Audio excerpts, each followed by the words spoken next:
Alrighty. Too much light that screen. It should be okay. They can see You might have it. to form. No, they can't see that. They can see it up here. That's all good. Yeah. All right. So we'll get started. It's not light. Oh, that's good. Yeah. Just a lot light. All right. Hello, everyone. Welcome to the second of the 4 free training webinars held by Cheaper Diesel Spares. Just as an introduction to the new workshops who have joined us for this webinar, we sell diesel parts such as injectors, pumps, suction control valves, EGRs, and we also provide technical advice over the phone at no cost.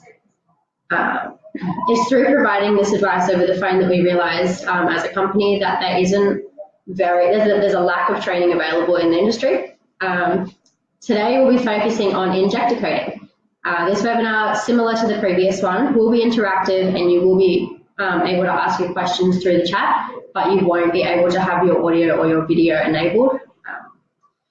We are sorry if we don't get to all of your questions, but if you feel as though your question still hasn't been answered by the end of the webinar, feel free to email us and we can answer the question through there. Otherwise, we will get started.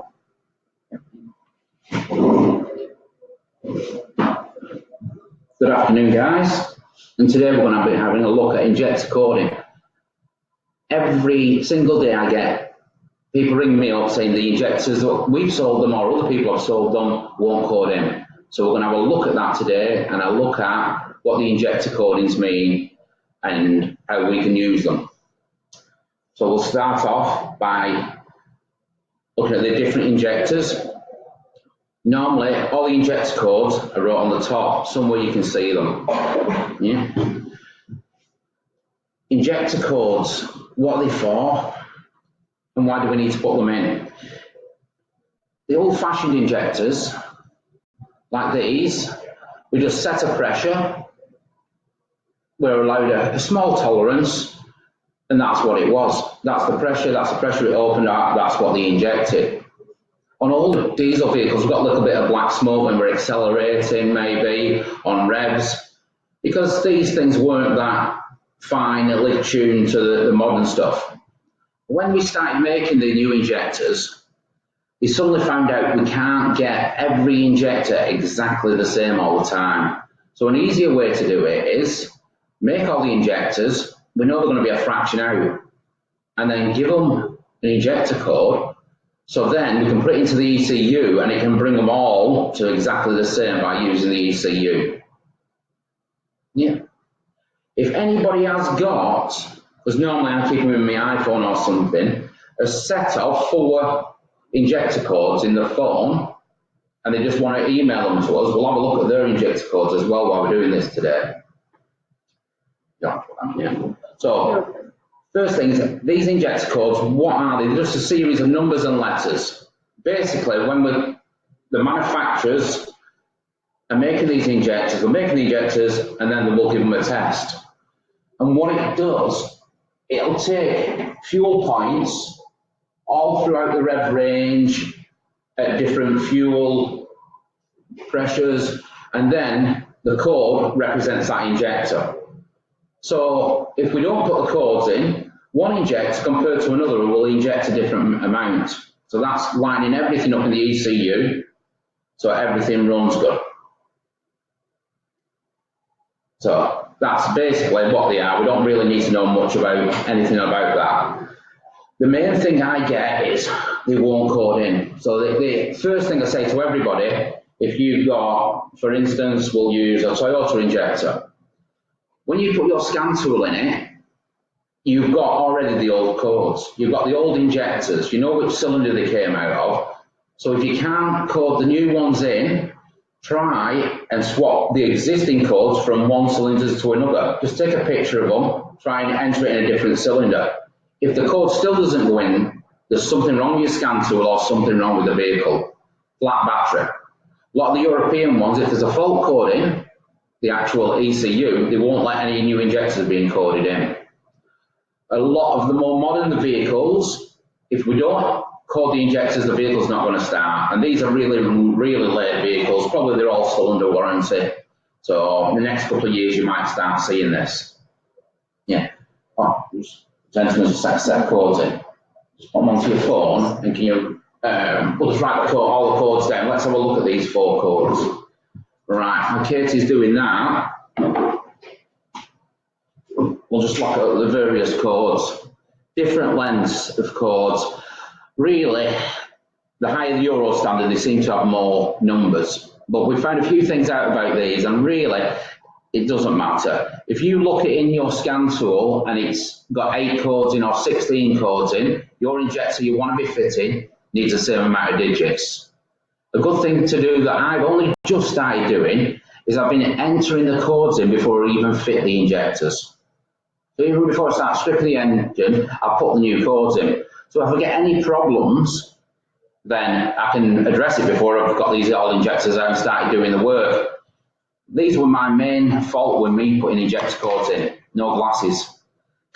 The numbers are so small on some of these, you need a pair of glasses or an apprentice is quite good to do that.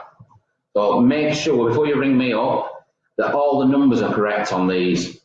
That's what we found most of the time, you've got the numbers wrong. Or you can't, they've got numbers on there, or the Delphi ones, they've got loads of numbers. So yet again, look on your scan tool, find what number's in there already, look at your existing injector, and then it'll tell you which line you need to use. On some of the Volkswagen ones, we have to add a 0 on the end with some scan tools. So when you look at your scan tool again, look at your old number. If you've got a 0 on the end, yet the code hasn't, you need to put a 0 on the end. But always check before you take them out and look at your old injectors before you take them out, what they are. Yeah, flat batteries, they will cause you not to be able to put these in as well. Even if the battery's lighting the ECU up and everything, if it's not got a full charge on some vehicles, we can't put them in. Yeah, we're looking at Renault vehicles. Number 1, why, we don't know. They put it at the gearbox end. So if you've got a fault on number 3 injector and you change the 3rd one along, you can still have a fault on number 3 injector. So have a look at them. Have a look at the code numbers for number 3. And you'll probably find it's number 2, what we look at as number 2. So it's a good thing to check that. Always check and work out if you're counting back from the flywheel or you're counting back from the timing belt, drive belt end. The only other one that I can think of that's different is a Ford Transit, where you code them on some scan tools in the firing order. So we're not going 1, 2, 3, 4. We're actually doing the firing order. The snap-on and the Bosch, I think, prompt you when you're doing this, but yet again, look at which holes they're in, look at your figures before you even take them out. What we got now, we've got a set of codes. John, you leave your company name rather than your name, it's a lot easier for me. But John from a company was these. So that, I look at these all the time, so I know these. There'll be a Denso fault code.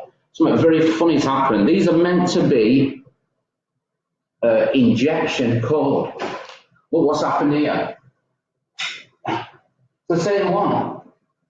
It's the same start of every single code, so that's rubbish. So now, when we look at Denso injectors, the first 2 digits, all it's saying what engine it's fitted to.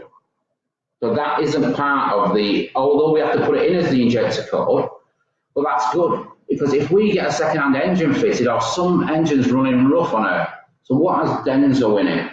Toyota, Nissan, Ford Transit, Isuzus, Holdens, a lot of them have Denso systems in it, and they change on different years, the engines. So if you get a second-hand engine, put it into a Toyota, and it's a 2006, 2 engines look very similar. But if we look at this first 2 digits, F4 is Ford Transit. Yeah, so we're good with them, but the Toyotas will be another 2 digits the same. So if you're taking 2 in, this is a, I can't read it. Katie, can you read the first 2 digits on that one? These glasses aren't good enough. 1, 3. 1, 3. So 1, 3 is telling me that's I think off the top of my head, is a Euro 3, Euro 4 Toyota. So that'll run from 2006 to 2009.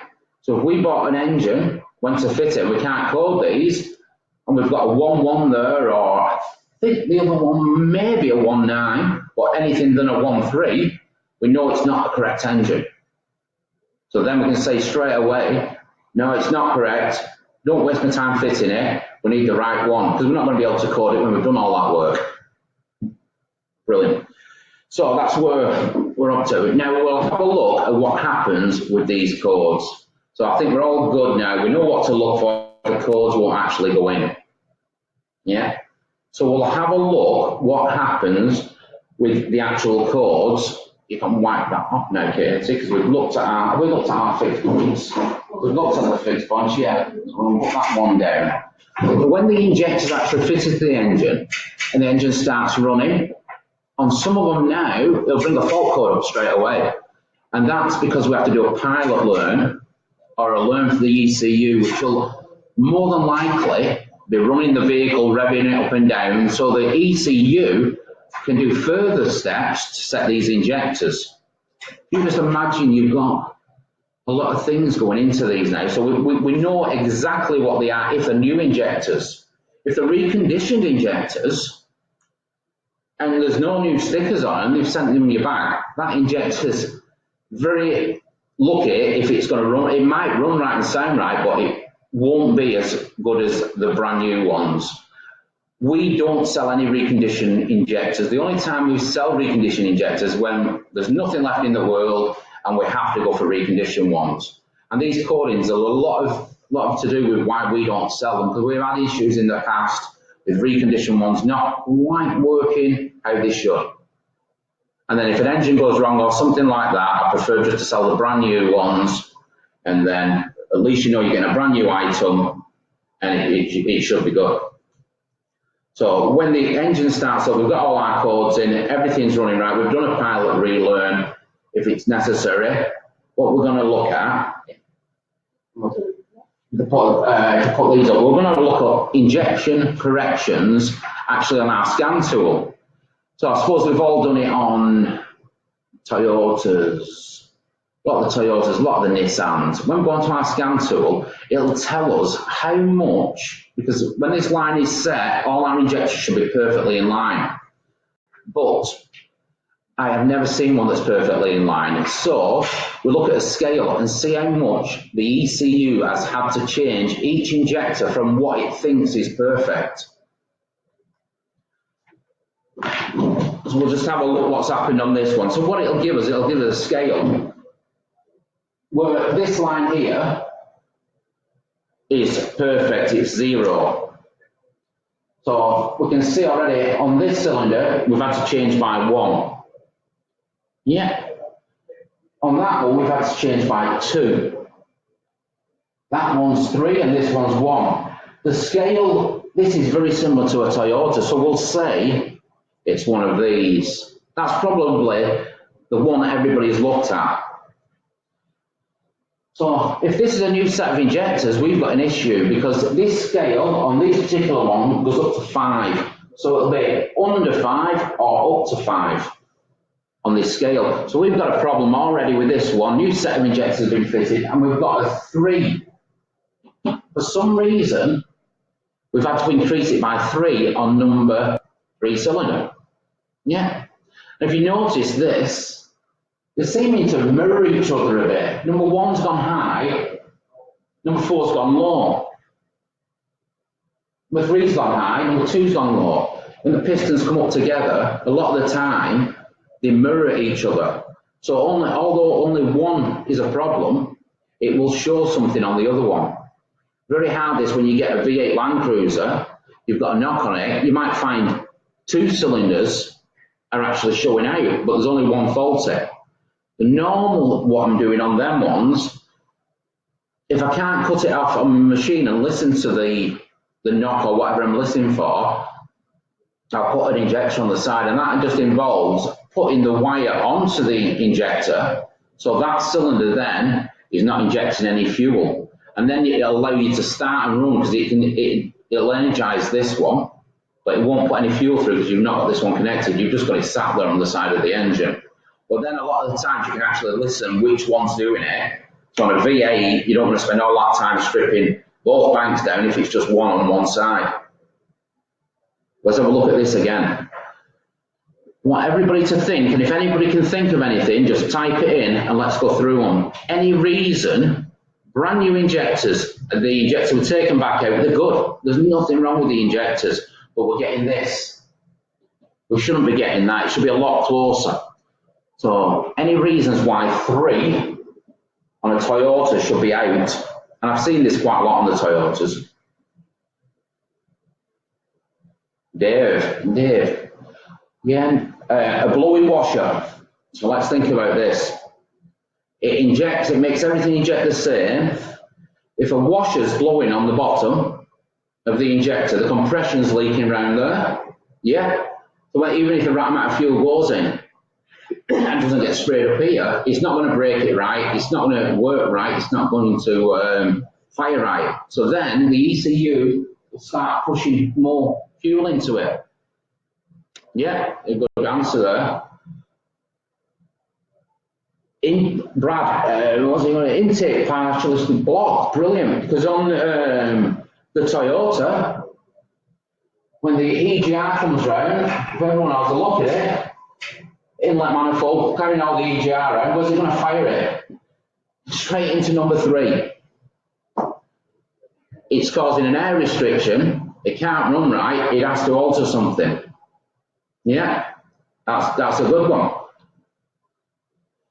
John, a low compression, classic one, that, a slightly low compression. So they've been down the beach at weekend, driving the car down the beach, they've gone through some water, it's sucked a little bit in through the inlet, it's run, and then water's gone in, bang, it's bent a rod, a couple of mil on, so we'll just pick on that number 3 cylinder again.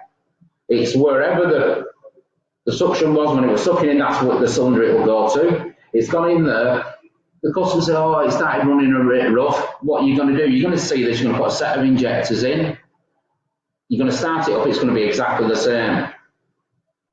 The rod's going to be bent slightly, so the compression's low, so it won't be making the correct compression, and then it's going to alter it again. Yeah? Yeah, that works. Any other ideas of what we can think? Electrical.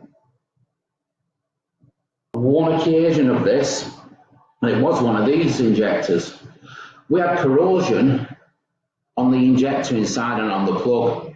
Although it made a joint all the time, it had more resistance in there, so it had to keep ramping the injector to compensate for it. A new injector fixed it for a few weeks, then it started coming back. What fixed it was the new plug as well. So on nearly all these injectors now, we've got a full range of electric plugs with wires on them. So we don't have to fiddle about with all the pins. We need to remove the pins anyway, so we can just solder the wires in. And that stops this problem from happening as well.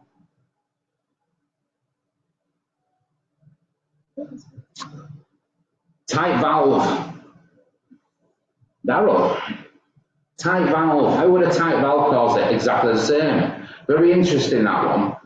We had an occasion that the injectors from a Toyota agent, they was going way out when they started up. A minute later, they looked pretty good. When we got to the bottom of it, there was a tappet tight, but only affected it for the first probably about 2 or 3 minutes. Aluminium head. So we've got an aluminium head and steel valves. The aluminium is going to move and heat up a lot faster than the steel valve. So with an aluminium head that's got overhead cam, you'll find your tappets go tighter overnight. And you can get to the stage that for that first 10-20 seconds, we've actually got really low compression on that cylinder.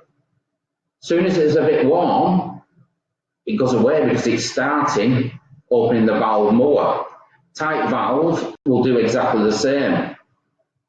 So loose valve, if it was really loose and it doesn't open the valve enough. That could do it as well if we've got loads of play all over here, the rattling or something like that. But when you're looking at hydraulics, if you've got a lazy hydraulic tappet, for the first few minutes, it could cause that.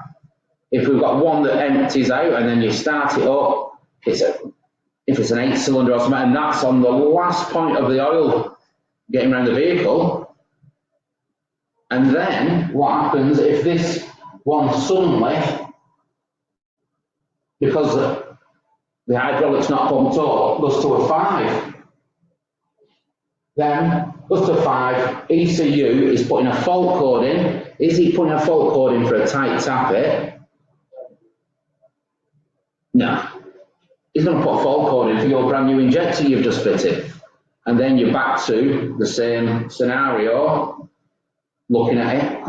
So all these things will all combine to a perfect injection. So when we're looking at these codes, I like to look at them as a running code, not an injector code, because there's a lot of other things involved with them. So, yeah, on these injectors. So when we start one up and it's got one of these, first thing I do is take the oil cap off. If I get blow-by coming in and it looks in an old vehicle like a piston's damaged or something like that, if I get that and I get a little bit of white smoke out of the bottom of the exhaust, what I'm going to look at then is the washer blown. That one doesn't sit in there. There's different ones of these now. So that one sits in. We've got all oil here. So if the washer blows, when that vehicle starts, oil's going to run back down here. When you turn it off overnight, oil's going to run back down, sit on the piston. So there's going to be extra oil there for the compression straight away. That's going to come up. That's going to be all blue smoke out the back for maybe as much as 5 seconds.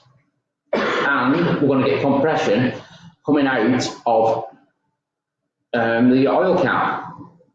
With one of these, I think that we won't. We've got a solid hole all the way down. When we take these injectors out, start looking down the holes. If we've got cavities to the side and they blow, we're going to get oil out the back as well when we first start up. If we've no cavities to the side, we're good. If anybody's coming across an Audi, be a V6, what Audi have done for us, they put holes straight through the head. So about here on the Audi, we've got a hole straight through the head into atmosphere. And when they start blowing, all this black shit comes here, goes through, and it's hot, so it'll run through. And where does it land? Straight on the exhaust manifold. So you can guarantee the first thing they've done, they've changed all the exhaust manifold, because all these tires around the exhaust manifold, it looks like it's possible come out of the exhaust, so they'll change all the manifolds first. When they still see this blowing on the manifolds and they've got this problem with the misfire, you have a look at it and it's got a tiny, tiny hole up through the head, but that is a telltale hole. I don't actually know if they did it on purpose or they've done this for some reason, but it's brilliant for diagnostics. So if we get an Audi V6, we see an injector problem, I will look around the exhaust manifold. If we see it looks like it's blown, it's not. Take that injector out and you'll find on the end that it's got all the carbon up everywhere, up and down, and that will be your misfire and everything. When you take them out, always check, a quick check. We're going to do about this a lot more in, I think it's number 4 injector. We're doing a lot of testing on the injectors on the vehicle in number 4. So that's going to be at the end of this month. But if you have one of these blowing washers, use your micrometer and measure around here and measure around there. Normally, on 99% injectors, we're looking at 7 mil. When the washer blows, it will actually take the metal away from here and then it distorts the nozzle. Then you start getting running issues. So if you measure it around here and you're 6.5, 6.6, you've lost half a millimeter off it. Where's it gone? The nozzle has changed shape. That injector is going to fail. So you don't need to send it to me to test it. If that measurement's gone, throw it. Yeah, It's useless. And your washers, when you put your washer on, it's going to be all loose. So when you clamp it down, it's not going to clamp down properly. Start it up, maybe run all right for a bit, no doubt, a couple of weeks. Go back to one of these here. We're looking at it, the customers up you about it, and it's nothing to do really with you just put the washer back in, check all them sizes on there. Any other ideas of what will send these injectors out? And it's a crazy one, and I don't think anybody else seen it. I only seen it last, I think it was 2 months ago. 3 weeks I was trying to sort a common rail vehicle out. In the end, I took the injector pipe off. Everybody's going to say this doesn't happen. I took the injector pipe off number 1 cylinder. It kept running. So suddenly this common rail that's common to everything on some of the later, this was one of the Rosa or the Toyota small coach coaster, or is it the Rosa, whichever one it is. Look in the rails. When you look inside the rail, somebody's been putting valves in now. For some reason, they're putting valves in. One of the valves had collapsed, and it would leak through a slight amount. We had, straight away when you started the vehicle, you had a misfire, and you had a 5 on number 1. So we had a 5 on number 1. So what did I do? Got a 5 on number 1. I took them out and tested the injectors. They were worn. They were quite well worn, so we changed the injectors. When you're doing an injector test, sometimes it'll show you where in the injectors, but it won't be the fault that you've got. But all you can do to the customer is tell them how worn they are. So in this case, I put them in. I couldn't believe it. It started up, still the same. So then I went through everything I think everybody's mentioned today. Compression. I checked the inlets, checked the valves. I just kept going through it. And one day I thought, this is beyond a joke. And I thought, I'll just do a leak-off test. Lo and behold, on the number 1 injector, I had a tiny amount. And then when I took the pipe off, I thought, this is stupid. There's no fuel going through it. I took the pipe off, and when I was taking it off, we got some little bits of fuel coming out, but hardly any. So what that vehicle do, it filled the pipe up, but it weren't getting the flow of the other ones. Later, when I looked at it, the valves collapsed inside the rail. So this is a really weird one, but we have to be aware that some common rails now, they've got valves inside that can collapse. So if you get a misfire on one, have a look, physically look in the hole and see if the hole was straight through or we've got a valve in it. If we've got a valve in it, it could well be that where it lies the problem. Yeah.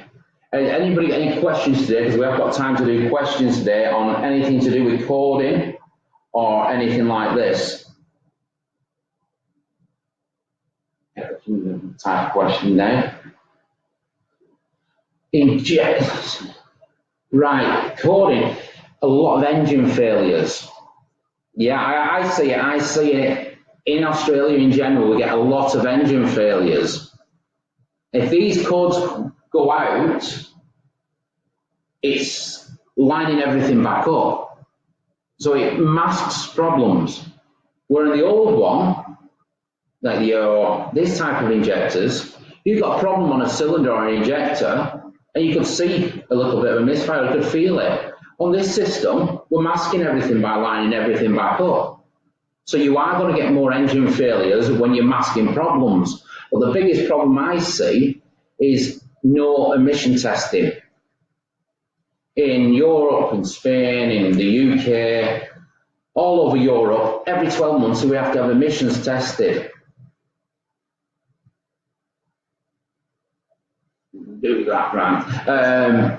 So every 12 months you're going for emissions testing. If it doesn't pass emissions, then you're doing your oil filter, you're doing your air filter, you're getting the vehicle running right again.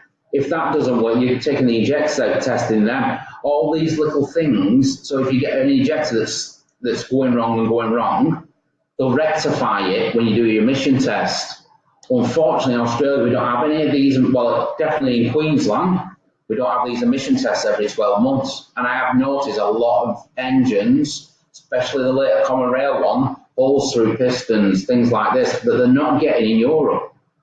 And I'm wondering if they're picking up on it on these 12 months tests, replacing the parts so the engines aren't blowing. That's a bit of a theory I've got about it. What's Darryl?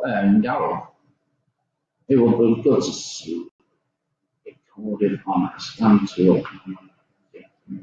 To do some coding on a scan tool. Unfortunately, we've not got a carrier, so I kind of like my scan tool up. I think that's what Daryl's saying. You want to see it coded on the scan tool? Yeah. Unfortunately, we've not got a vehicle who can't code it, but these codes, you just go into your scan tool and have a look. I'll speak to Daryl afterwards. I'm not sure what he's saying there. We've got any more questions about the injector coding or anything like that? Oh, there's one. He's put an engine. Were you here for the first 5 minutes? You mustn't have been. You put an engine in a Toyota. The first thing I want you to do is you've got the old. If you've got the old engine there, look at the first 2 digits of each engine. Yeah. That's one. V6 territory, 2011. That's quite a good question. We're trying to put the codes in. There's no codes there. Fords have took them out. So the V6 territory, I tried to do this about 6 months ago. For some reason, all these codes are out of the ECUs. There's no coding to do on a V6 territory. I'm thinking about that.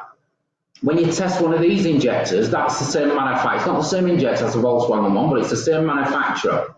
When you test these injectors, they are far higher tolerances than any others. And on the Bosch injectors, on the Delphi and the Denso, you get quite good tolerances, because you can imagine with your injectors, if you know that one's a lot higher and the next one's a lot lower, when we're testing on the machine, we need high tolerances. But I have noticed on the, especially the territory injectors, they've got them so close together that I think I don't know, and I thought everything had to have code into it, but the V6 territory is definitely, I tried to do it, and you can't code them. So that is a weird engine, and we don't know why Fords have allowed this, but it gets through the emissions. But I must say, them injectors, they're either absolutely perfect or rubbish when you test them every time.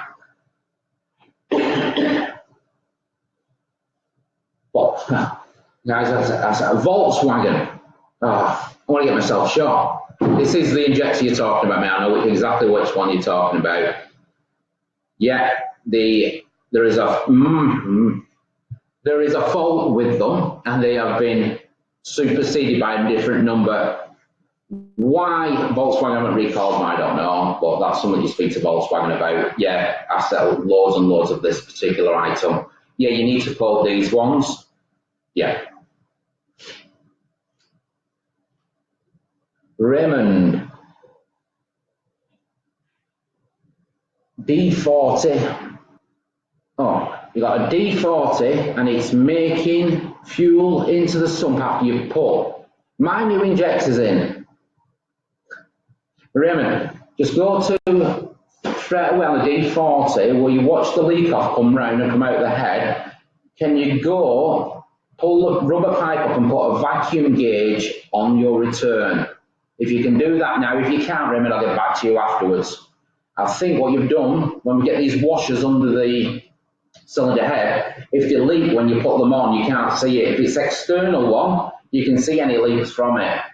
I think you've got a leak on one of the things, on one of the washers. If you can go and vac test that while we're still online, or ring me afterwards, I think you're going to find your vacuum gun, just it won't hold vacuum. And anybody else, if you're doing your Toyotas or anything like, if they're under the rocker cover, all the old engines, when you ever have these under the rocker cover, that pipe would link back in to the feed. So if you ever got a problem under here, the vehicle will stop. On the newer ones, for some reason, we put it into the return. If these are loose or not tightened up properly, you'll blow the engine up. That's what's going to happen. You will blow the engine up because it'll fill up on diesel. the diesel will come through your inlet, then it'll start revving on its own, and you've no chance. Yeah.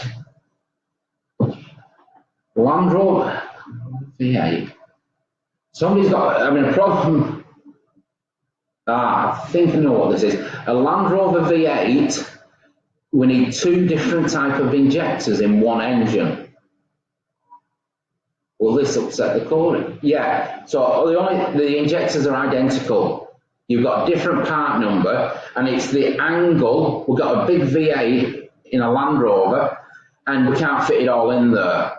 So when you sit there, these are at different angles. The injectors are exactly the same. The coding numbers will be the same. You just have to make sure you put the right part number in the right cylinder. Yeah, so you put, and it's only the angle that this is facing that's the difference. So never ever undo this. This nut here on the Siemens VDO one sets your fueling. Instead of having shims and things like that in the injectors, well, if you want more fuel, you just move it and you're watching your test bench all the time, and it crushes the washers inside, so we don't have to keep stripping it down and putting shims in. Put them in, and then we'll tighten it up to what it is. So if you try to move that on a V8 to a different angle, straight away when you tighten that up, the car won't run right. That injector then, throw it, it's gone. You will not set that back up. I don't know anybody in Australia, I don't know anybody in the world who's actually got a machine to set these up apart from Siemens themselves. So it's the angles on these. So if you're going to put one in a Land Rover and it won't go into the hole because this is catching something, you put it in the wrong cylinder. You have to find the right cylinder. Yeah. Oh, gentlemen. It's not common rail, but we'll just have a look at that one now. V8 F truck. So this will be an imported or someone was sold in. He's got 7 of 1 injector. It's nothing to do with coding, mate.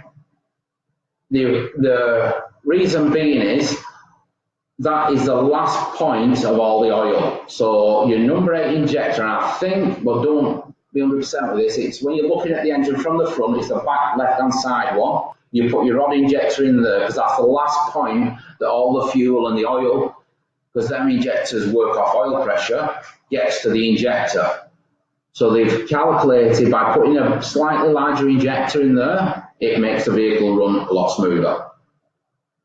Yeah, well, we're nearly done with all the questions. Just next week, we'll be doing testing fuel pumps on the vehicles. We're doing as much testing as we can on the vehicle. So it's easier for you guys to diagnose them and get a good result before you try and take it off. Because so many times I'm getting common rail pump sent to me, I'm testing them, there's nothing wrong with it. So we're going to have a look at a common rail pump, all linked up to the fuel system, and see what tests we can do on the vehicles.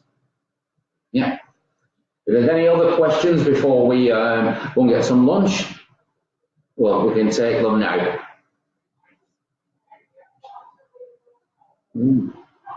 Different, so using 1 injector, that I know what I mean by this one. So the Delphi injector can have different amounts of numbers for the codes. It's normally Euro 3, Euro 4, Euro 5.